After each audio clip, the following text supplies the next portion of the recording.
방송에서 제공하는 투자 정보는 투자 판단에 대한 조언입니다. 방송에서 제공하는 주식의 가치, 가격 상승 및 가격 하락에 대해서는 방송사에서 보장하지 않습니다. 시청자 여러분 안녕하십니까? 오늘장 내일장 1부 출발하도록 하겠습니다. 서정덕입니다. 시장이 이틀 연속 오름세를 이어가고 있습니다. 일단 외국인 수급이 오늘 본격적으로 들어오면서 거래소 쪽은 지금 상승 흐름을 계속 가져가고 있는데요. 상승폭이 그다지 어제처럼 크진 않고 좀 제한적으로 움직이는 모습도 보입니다. 일단 전일은 G2 지표 호조로 상승한 바가 있습니다. 미국 시장은 어제 밤에도 우리 시간으로 밤이죠. 오르면서 마감을 했고요.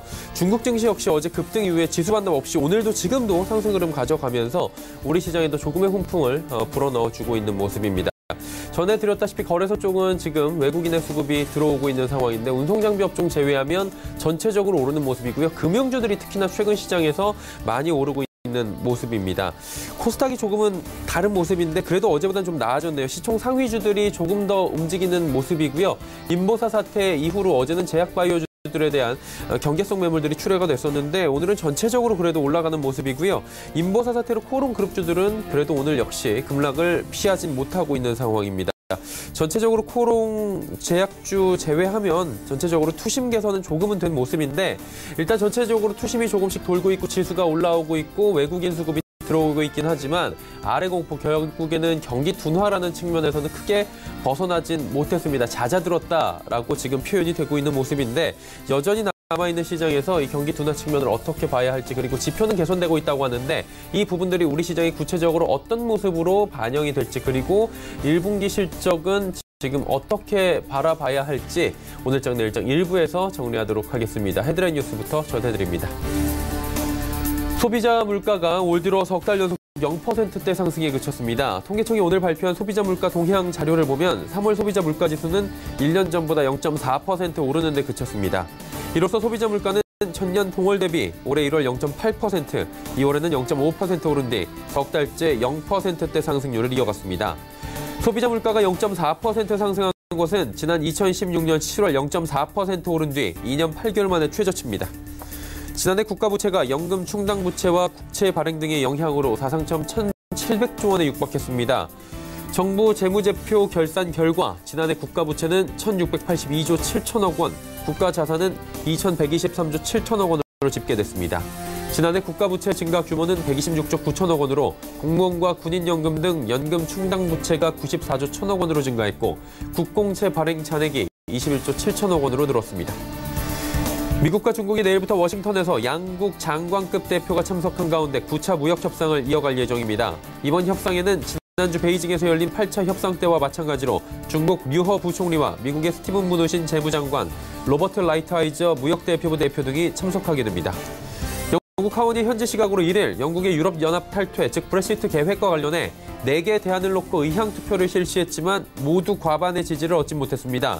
상정된 대안 중 재무장관을 지냈던 보수당 켄 클라크 의원이 내놓은 유럽연합 EU 관세동맹 잔류안은 찬성 273표, 반대 276표로 3표 차로 부결됐습니다.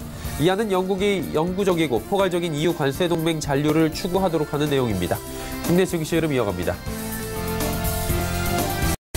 코스피 지수가 0.39% 올라갑니다. 8포인트 정도 상승하고 있고요. 상승폭은 지금 조금은 제한적이긴 하지만 이틀 연속 상승이 일어나고 있습니다. 하루간의 흐름 정리해보도록 하죠. 장중에 2180선 터치하기도 했는데 그대로 지금 차익 실현 매물들이 좀 쏟아져 나옵니다. 어제 오늘 2거래일 연속 상승이기 때문에 장 초반에 조금 밀렸고요. 다시금 지금 위쪽으로 올라가고 있습니다. 밀렸다는 표현보다는 장중 조정이라는 표현이 정정해야 될 것 같고요. 2172포인트대 장중 저점입니다. 일단 종일 상승 흐름을 가져가고 있긴 한데 상승폭은 조금은 제한적이다라고 보시면 될 것 같습니다. 수급 주체 만나보도록 하죠. 외국인만 삽니다. 2228억 원 외국인 수급이 지금 들어왔고요. 개인 기관 팝니다. 기관이 1470억 원 매도하는데 투시만 사고요. 금융투자와 연기금 모두 팝니다. 개인도 상승장에서 매도하고 있는 모습입니다. 시총 상위주들입니다. 삼성전자부터 현대차까지 현대차만 지금 빠지고 있고요. 나머지 종목 모두가 올라갑니다. 특히나 삼성전자가 오늘 외국인 수급 다시 들어오면서 46,000원대 부근까지 올라왔습니다. 다음 살펴보도록 하죠. 셀트리온 그리고 삼성바이오로직스가 오랜만에 기지개를 확실하게 켜줍니다. 셀트리온이 19만 원 부근까지 올라왔고 2거래일 연속 상승입니다. 시스코 소폭 상승, 어제는 급등이 일어났었죠. 삼성바이오로직스가 오랜만에 5% 급등, 신한지주, 지금 금융주들이 최근에 계속해서 큰 폭의 상승이 나오고 있습니다. LG생명이 140만 원이 살짝 이탈됐습니다. 다음 살펴보도록 하죠. 자, 네이버, 삼성물산 올라가는 가운데 SK텔레콤부터 한국전력까지는 모두 하락하고 있는데요. 한국전력의 낙폭이 지금 50원 정도 일어나고 있는 상황입니다. 자, 739.70포인트입니다. 2.89포인트 상승하고 있고요. 상승폭은 비슷합니다. 하루간의 흐름 확인해 보도록 하죠. 보시면 거의 움직임이 위아래는 없습니다. 737부터 739까지 2포인트 정도 위아래로 움직이고 있습니다. 일단 상승 흐름 가져가고 있고요. 상승폭은 크진 않습니다. 역시나 비슷하게 제한적인데 수급 주체 보시면 개인만 삽니다. 개인이 583억 원, 기관 외국인 파는데 기관은 전주체가 현재 매도하고 있습니다. 다음 살펴보도록 하죠. 셀트리온 헬스케어부터 포스코케미칼까지 신라제, 포스코케미칼, 소폭, 약세, 나머지 종목들 모두 올라가는데 바이로메드도 강보합권 수준에 그칩니다. 오늘은 셀트리온 헬스케어, 셀트리온 3인방이 그나마 좀 잘 달리고 있습니다. 다음 살펴보도록 하죠. 메디톡스가 2거래일 연속으로 급등 흐름 가져가는데 오늘 시장에서 60만 원 돌파했습니다. 오랜만에 60만 원 찍고요. 펄어비스도 17만 원 돌파했습니다. 셀트리온 제약도 2% 가까이 올라옵니다. 다음 살펴보도록 하죠. SK머트리얼즈 휴재로 올라가는 가운데 제넥신, 파라다이스, SFA는 소폭씩 조정이 나옵니다. 다음 살펴보도록 하죠. 원달러 환율의 흐름입니다. 오늘 올라갑니다. 1137원대에서 거래되면서 달러 강세 흐름 가져갑니다. 금일 본 방송에서 제공해드린 정보는 투자 판단에 대한 조언일 뿐입니다. 해당 주식의 가치와 수익률 보장해드리지 않는다는 점 참고해 주시기 바랍니다. 시장의 이슈 정리합니다. 오늘은 유한타증권 메가센터 분당점의 백인범 대리 연결되어 있습니다. 안녕하십니까? 네, 안녕하십니까? 네, 화요일 시장의 이슈부터 정리해볼까요? 네, 일단 개별 종목 장세 등이 좀 이어지고 있는 상황에서 일단 업종 측면에서 2거래일 연속 강세 보여주고 있는 금융업종 좀 계속 지금 이슈로 좀 삼아보시면 좋을 것 같습니다. 일단 오늘 은행 지주사들과 증권업종의 좀 상승세가 금일 시장 내에서 그래도 두드러지는 모습인데요. 일단 우선 금융업종 상승 역시 좀 코스피 지수에 그래도 상승을 좀 견인하고 있는 모습입니다.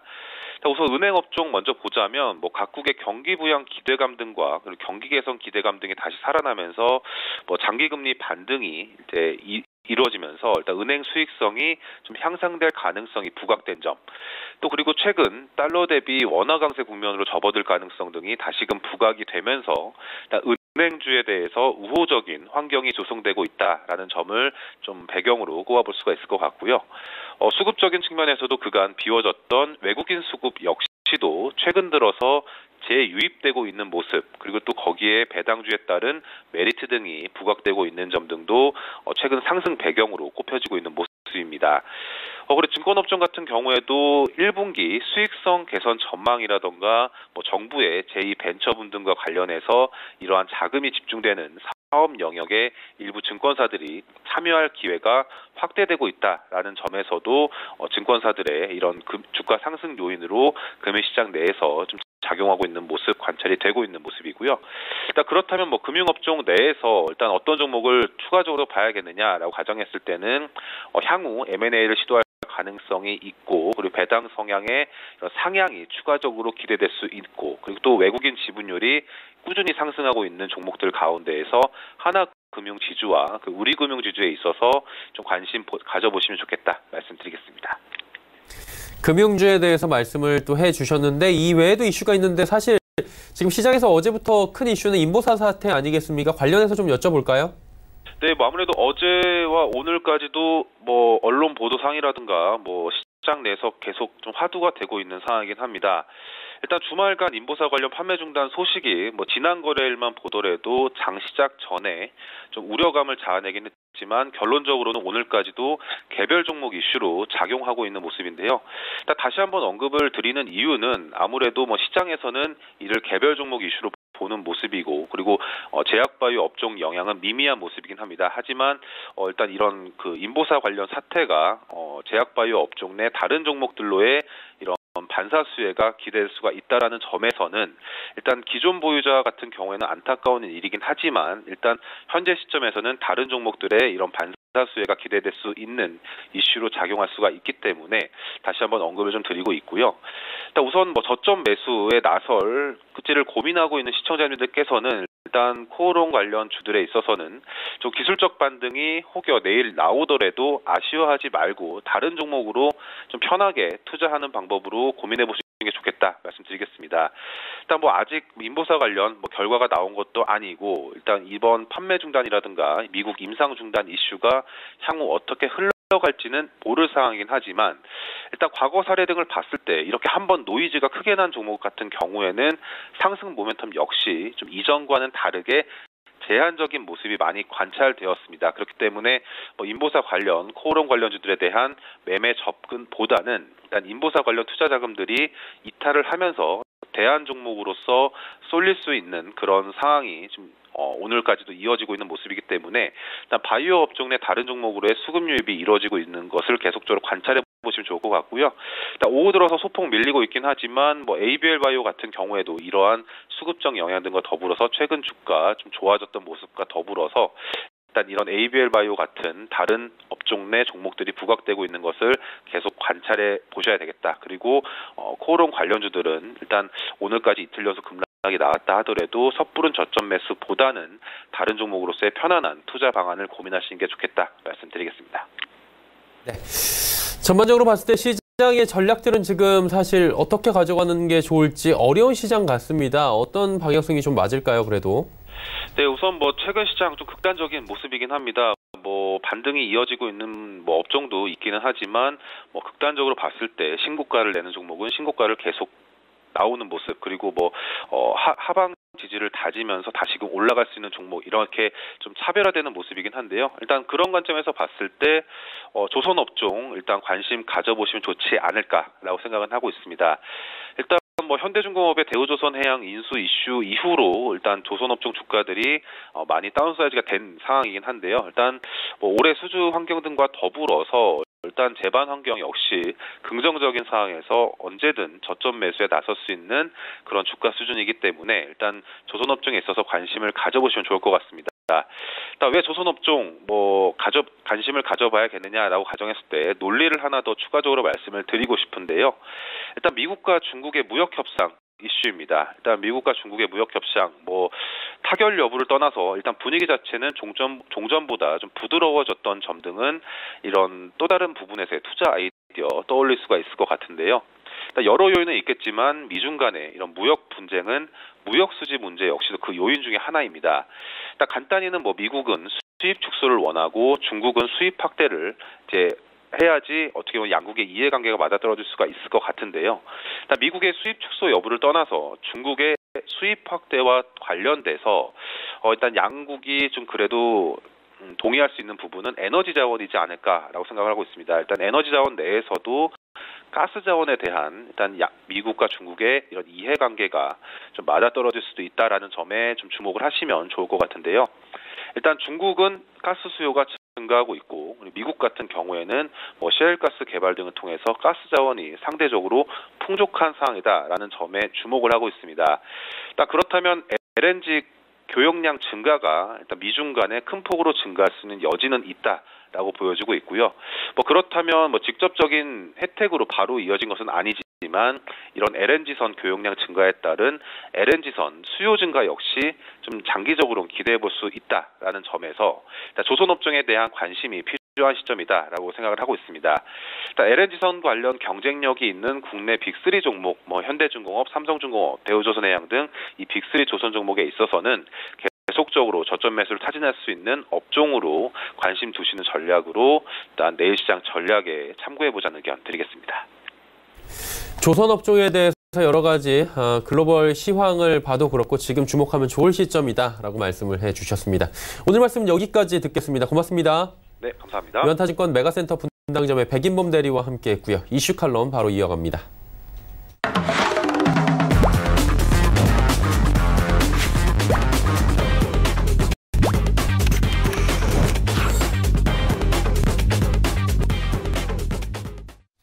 이슈 칼럼 이어가도록 하겠습니다. 미중산업경제연구소 조용찬 소장 연결돼 있습니다. 안녕하십니까, 소장님? 예, 안녕하십니까? 일단 아래 공포라고 하는 부분이 지난주부터 우리 시장뿐만 아니라 글로벌 시장을 지금 급습했는데 일단 좀 잦아드는 분위기는 있습니다. 그런데 신흥국 쪽으로 지금 굉장히 공포가 되살아나고 있다고 하더라고요. 터키, 아르헨티나, 브라질 그리고 남아공까지 증시 환율이 지금 요동치고 있다고 하는데 이 부분 좀 자세히 들어볼까요? 네, 아무래도 신흥국 중에서도 경제 펀더멘탈이 좀 취약하고요. 정치적으로 불안한 나라들이 가장 큰 그 피해를 입고 있는데요. 터키, 아르헨티나, 브라질, 남아공 같은 경우에는 환율이 3월달에 큰 폭으로 절하가 됐습니다.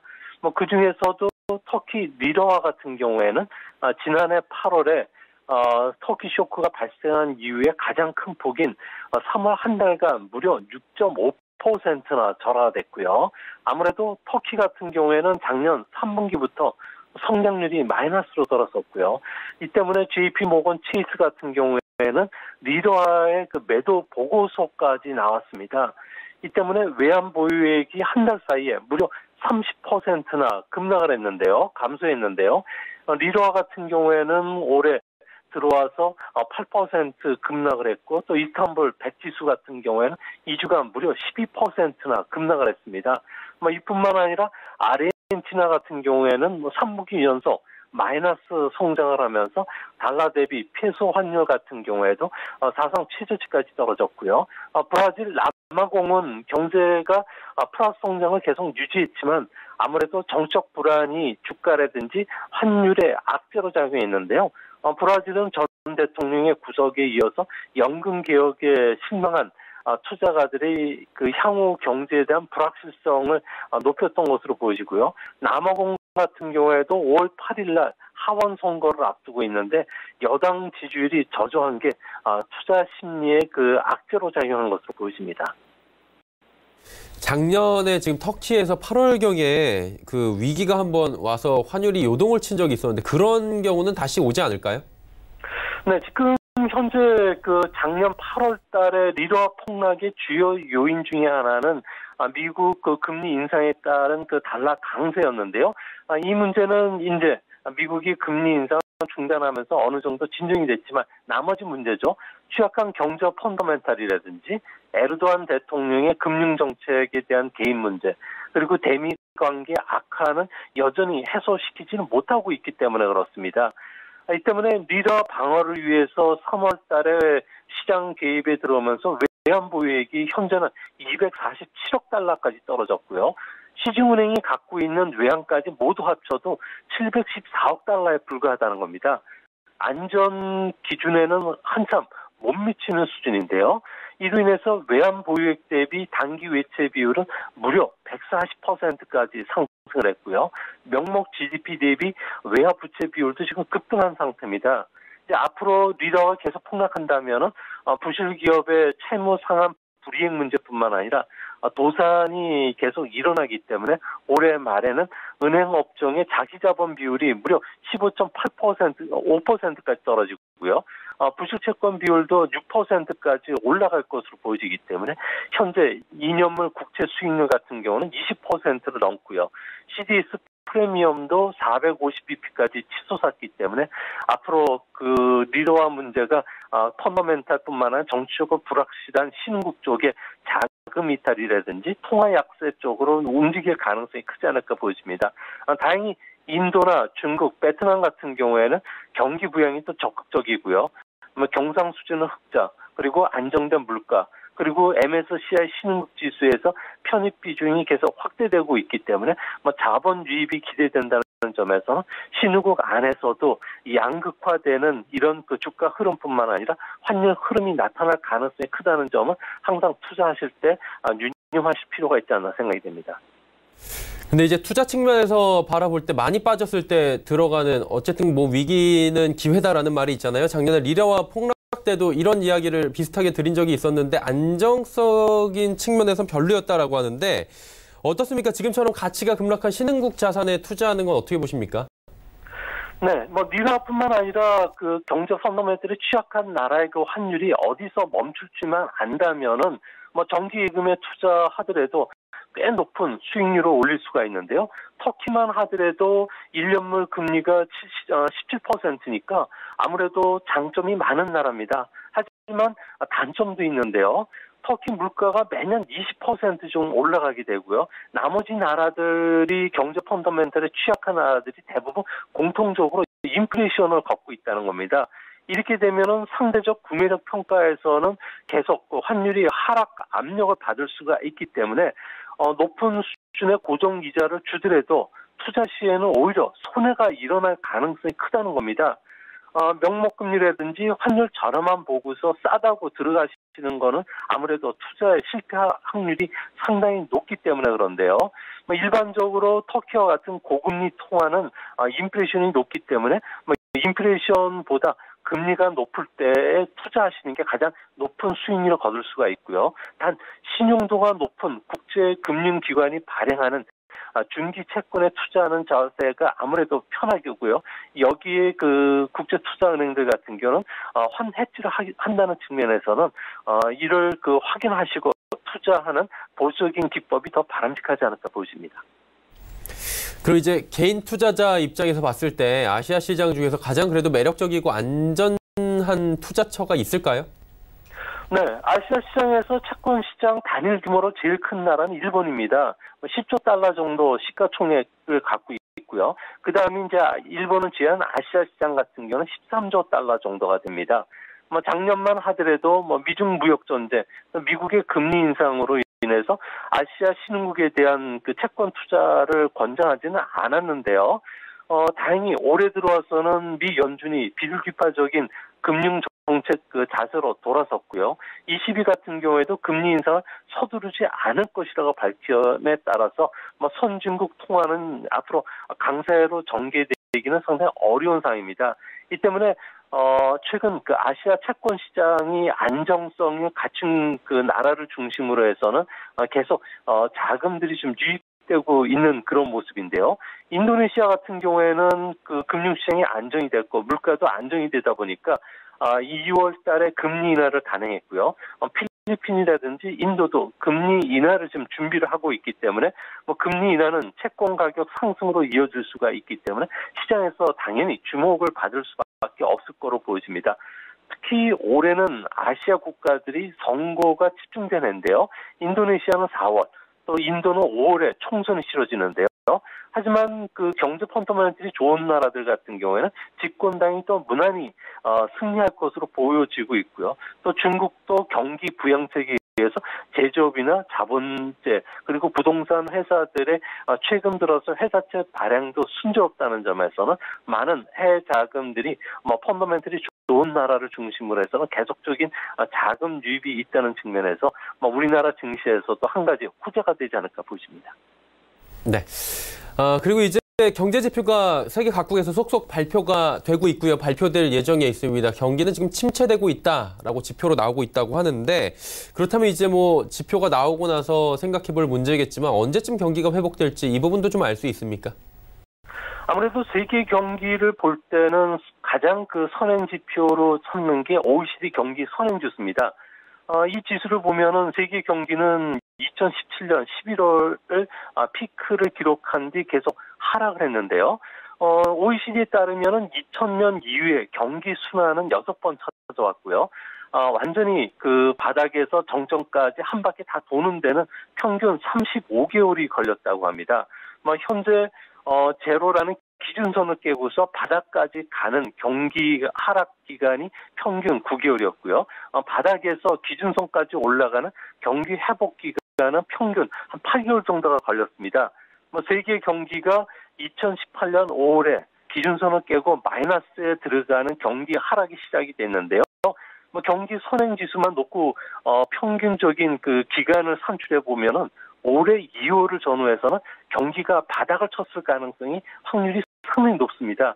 때마침 3월 달에 발표되는 미국의 ISM 제조업 지수가 무려 55.3으로 지난 2월 달보다 회복이 됐고요. 중국 제조업 PMI도 50.5로 전달보다 크게 좋았는데요. 아무래도 세계 경기 회복 신호들이 하나 더 강력하게 지금 울리고 있다는 측면에서는 세계 경기는 바닥을 친 게 확실하고요. 이렇게 되면 올해 10월을 전후해서는 경기 확장 국면에 들어가고요. 2020년 4월에는 정점에 도달할 가능성이 높습니다. 그렇게 봤을 경우에 2021년도 4월에는 다시 감속 국면에 진입할 가능성이 높다는 점에서 앞으로 한 2년 정도는 세계 경기는 서서히 회복세를 시간이 갈수록 더 확실하게 찾아지지 않을까 보여집니다. 자, 그렇다면 지금 바닥을 찍었다고 말씀해 주셨는데 언제 투자 시기로 지금 진입을 해보느냐 이 부분이 관건일 것 같습니다. 어느 정도가 지금 적기라고 보십니까? 네, 과거 60개월 움직임을 보면요. OECD 경기 선행지수가 1포인트 위로 올라갈 때마다 세계 주가는 14.7포인트 정도 상승했습니다. 선행지수라든지 주가 상관관계로 봤을 경우에는 0.7로 상관관계가 무척 높은 상황인데요. 이 때문에 경기 선행지수가 1포인트 올라가면 신흥국 주가는 무려 22포인트나 상승합니다.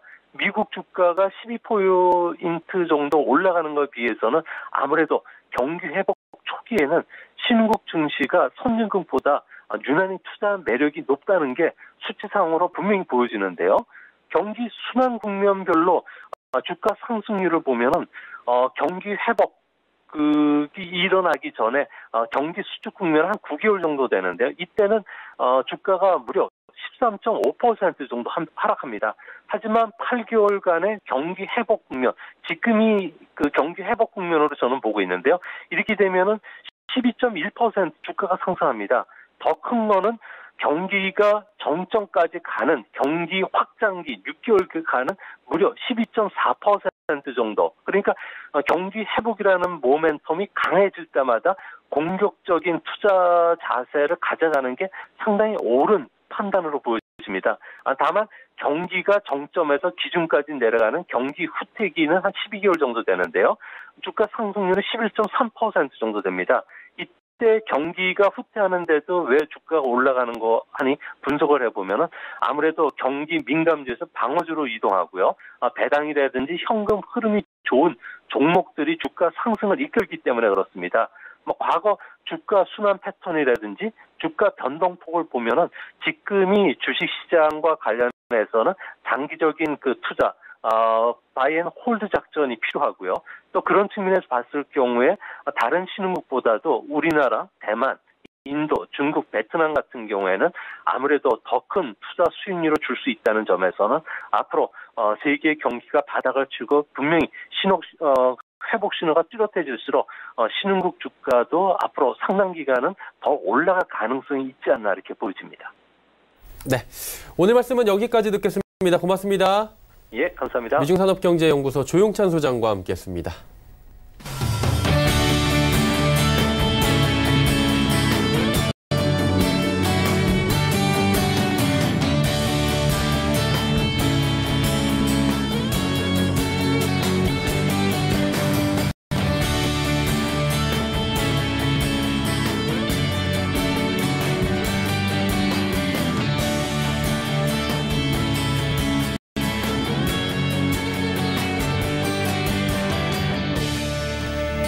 오늘장 내일장 1부 함께 하셨습니다. 잠시 뒤 2부 예고해드립니다. 2부에서는 오늘도 두 분의 전문가와 함께 다양한 종목 짚어드리고요. 종목 상담까지 이어가는 시간, 레벨업 트레이딩 타임 시간이 준비되어 있습니다.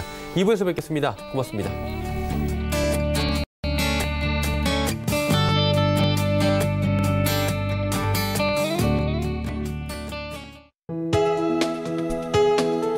본 방송에서 제공하는 투자 정보는 투자 판단에 대한 조언입니다. 방송에서 제공하는 주식의 가치, 가격 상승 및 가격 하락에 대해서는 방송사에서 보장하지 않습니다.